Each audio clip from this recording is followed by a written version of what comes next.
Shefi i stafit të kryeministrit Kurti, Luan Dalipi, po akuzohet nga PDK se kompania që dikur ishte e tij, Etash e vllaut, ka kërkuar licencë për shitblerje të energjisë elektrike. Sipas Abelar Tahirit të Partisë Demokratike të Kosovës, lidhja mes vëllezërish për biznesin me energji po bëhet në këtë formë. Në një rëndan, kryeministri dërgon vëllai në departamentin për shitblerjet e energjisë elektrike në KEK, dhe në anën tjetër shefi i stafit të kryeministrit kërkon licencë që këtyre kompanive që i kanë qitë në treg të lirë t'ju shes energji elektrike.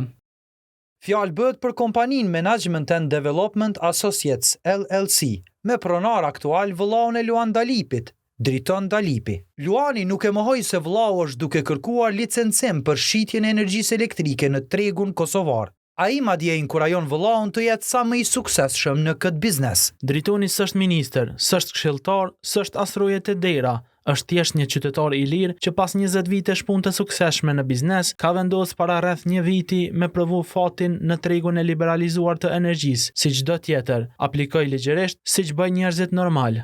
Në Kosovë, çmimi i energjisë elektrike është rritur për rreth 16%. Ndërsa zyra e rregullatorit për energji ka njoftuar se nga një qershori bizneset që kanë mbi 50 të punësuar ose qarkullim mbi 10 milion euro do të dalin në tregun e lirë të energjisë elektrike.